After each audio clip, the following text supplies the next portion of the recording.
રાજ્યમાં આગ ઝરતી ગરમીથી લોકોને રાહત મળી શકે છે। હવામાન વિભાગે આગાહી કરી છે કે આગામી 3 દિવસ ગરમીમાંથી રાહત મળી શકે છે। જો કે શનિવારે રાજ્યમાં 42 ડિગ્રી સાથે સુરેન્દ્રનગર સૌથી ગરમ શહેર રહ્યું, તો અમદાવાદમાં ગરમીનો પારો 41 ડિગ્રીને પાર પહોંચ્યો। ગરમીના કારણે બપોર થતાં જ મોટાભાગના શહેરોમાં રસ્તાઓ સુમસામ બની ગયા હતા। તો કામકાજ અર્થે બહાર નીકળેલા લોકો ગરમીથી રાહત મેળવવા ઠંડા પીણાનો સહારો લેતા જોવા મળ્યા। તો કેટલાક યુવાઓ આ ગરમીમાંથી છુટકારો મેળવવા વોટર પાર્ક પહોંચી ગયા હતા।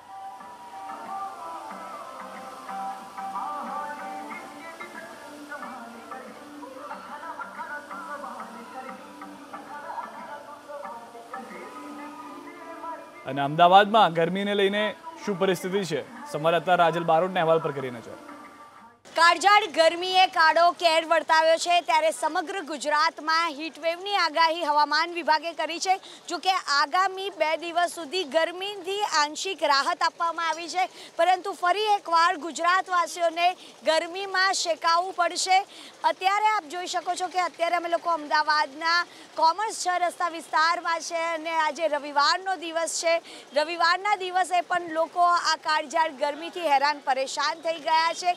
કેટલાક લોકો તો શેરડીનો સહારો લઈ રહ્યા છે। અત્યારે લોકો શેરડીનો રસ હોય કે પછી નાળિયેર પાણી હોય તેનો સહારો લેવો પડી રહ્યો છે। આપણી સાથે કેટલાક લોકો પણ છે, તેમની સાથે વાત કરીશું કે આ કાળઝાળ ગરમીથી બચવા માટે તેઓ કયા કયા નુસ્ખાઓ અજમાવે છે, કારણ કે સૌથી વધુ ડિહાઇડ્રેશનનો પ્રોબ્લેમ થતો હોય છે। ગરમીથી બચવા આપ શું કરતા હોવ છો?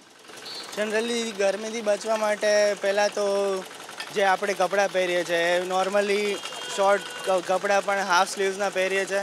નોર્મલી રેડિયેશન્સથી બચવા માટે જે ટાઈપના સનગ્લાસીસ છે એ પણ યુઝ કરતા હોય છે। ખાવા પીવામાં ધ્યાન રાખીએ છીએ એવું ફ્રૂટ્સને એવું, અને 2 થી 3 વાર દિવસમાં નહાવાનું વધારે થોડું રાખીએ છીએ। બસ આ રીતનું થોડું શક્ય હોય એટલા જ્યુસી ફ્રૂટ્સનો સહારો લોકો લેતા હોવ છો। તમે કેવી રીતે સ્કિન કેર કરતા હોવ છો આ ગરમીથી, કારણ કે જે સૂર્યના જે કિરણો છે સીધા ફેસ ઉપર આવતા હોય છે, તો એના માટે તમે શું કરતા હોવ છો? મોઢે બાંધીને નીકળવાનું અને 1 થી 5માં બહુ બહાર નહીં નીકળવાનું, એ રીતના કરતા હોઈએ છીએ અત્યારે તો। ડિહાઇડ્રેશનનો પ્રોબ્લેમ સૌથી વધારે થતો હોય છે, ડિહાઇડ્રેશન ના થાય તેના માટે આપ શું કરતા હોવ છો?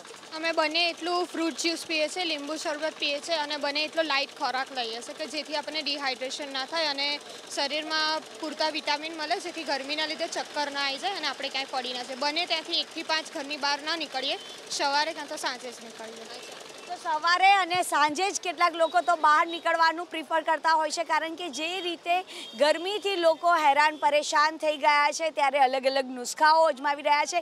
કેટલાક લોકો શેરડીના રસનો સહારો લઈ રહ્યા છે, તો કેટલાક નાળિયેર પાણી પી રહ્યા છે, અને ખાસ કરીને જે હેલ્થ વિભાગે એક આખી ગાઈડલાઇન બહાર પાડી છે કે લોકો જે સગર્ભા મહિલાઓ હોય, બાળકો હોય કે પછી વૃદ્ધો હોય, તેમને આ કાળઝાળ ગરમીમાં બહાર નીકળવાનું ટાળવું જોઈએ। અને ખાસ કરીને લોકોને આ કાળઝાળ ગરમીથી ત્રાહિમામ પુકારી ગયા છે। કેમેરામેન યુવરાજ લીલા સાથે રાજલ બારોટ, એબીપી અસ્મિતા, અમદાવાદ। કાળઝાળ ગરમીમાં લોકો હેરાન પરેશાન થઈ રહ્યા છે, ત્યારે તેનાથી બચવા માટે અનેક પ્રયાસો કરી રહ્યા છે। સુરતનો આ નજારો છે, જોઈ શકો છો તમે અત્યારે હાલ ભરચક વિસ્તાર ગણાતો આ રસ્તો છે, રાંદેર વિસ્તાર છે। રાંદેર વિસ્તાર ખૂબ જ ભરચક માનવામાં આવે છે, પરંતુ ગરમીના કારણે અત્યારે હાલ લોકો હેરાન પરેશાન થાય। બીજી તરફ શેરડીનો રસ પીવા માટે લોકો મોટી સંખ્યામાં આ રીતે એકત્રિત થતા હોય છે, ત્યારે જે રીતે ડિહાઇડ્રેશનનો અત્યારે હાલ લોકોમાં અત્યારે ભય વર્તાઈ રહ્યો છે, ત્યારે તેને લઈને તેનાથી બચવા માટે અનેક પ્રયાસો કરતા હોય છે। આપ જણાવો, ગરમીથી રાહત મેળવવા માટે કઈ પ્રકારની વ્યવસ્થા? ગરમીમાંથી તો આટલી બધી ગરમી થાય કે છોકરા માટે ઠંડુ જેટલું રહે એટલું સારું છે, અને આજકાલની ગરમી આટલી બધી વધી રહી છે કે બહુ જ પ્રમાણ એટલો વધેલો છે કે જેટલું ઠંડુ પીએ છે એટલું જ સારું લાગે છે। વાતાવરણમાં એટલો ચેન્જીસ આવી ગયો છે કે થોડા દિવસમાં ઠંડી તો થોડા દિવસમાં ગરમી, આનાથી છોકરા માટે શેરડીનો રસ બહુ જ સારું છે। બાળકોને કઈ રીતે આખા શરીરે કપડાં પહેરાવીને રાખો છો? ફૂલ રાખે એટલું વધારે સારું રહે, કારણ કે તડકાથી એ લોકોને તબિયત ખરાબ નહીં થાય એના લીધે, ને જેટલું ઠંડુ પીવડાય એટલે સારું છે, ને તડકામાંથી એ લોકોને ફૂલ રહે એટલું જ સારું કપડાં પહેરે તો। બિલકુલ, અત્યારે હાલ રસ પીવા માટે લોકો પડાપડી કરી રહ્યા છે। આપ જણાવો, ગરમીથી રાહત મેળવવા માટે કઈ રીતે રસનો સહારો લેવો? ઠંડુ ગરમી બહુ છે સર, થોડા મજા આવે। કેટલી ગરમી લાગતી હોય છે બહાર ગાડી ચલાવો ત્યારે, કઈ રીતની લૂ લાગે? બહુ ગરમી છે હમણાં, બહુ ગરમી છે। ગરમીથી બચવા માટે લોકો કંઈક ને કંઈક પ્રયાસો કરતા હોય છે.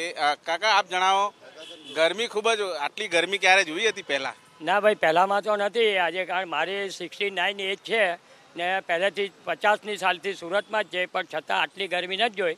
હવે દિન પ્રતિદિન આ ક્લાઇમેટ ચેન્જના હિસાબે, પર્યાવરણના હિસાબે ગરમીની અંદર પ્રતિદિન વધારો થતો જાય છે અને એના હિસાબે લોકો ઠંડક મેળવવા માટે અને આ જે કંઈ ધરતીનું પીણું કહે છે એવા રસના સહારે લોકો ગરમીને ઓછા કરવા માટે કોશિશ કરી રહ્યા છે.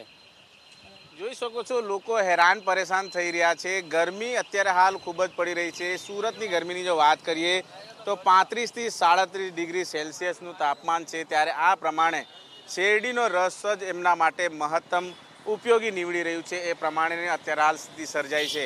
જોકે ગરમીથી બચવા માટે કેટલાક પ્રયાસો કરતા શરીરે, આખા શરીરે કપડાં પહેરીને લોકો બહાર નીકળતા હોય છે. તદુપરાંત સ્વિમિંગ પુલનો પણ સહારો લેતા હોય છે. અત્યારે હાલ દશા એટલી ખરાબ થઈ ચૂકી છે લોકોની કે ગરમીથી નિજાત મેળવવા માટે ઘરમાં જ લોકો પુરાઈ રહેતા હોય છે. જોકે કોઈ કામ હોય તો જ બહાર નીકળવાનું લોકો અત્યારે હાલ પસંદ કરી રહ્યા છે. કેમેરામેન રાકેશ પાનવાલા સાથે ધનરાજ બાગલે, ABP અસ્મિતા, સુરત.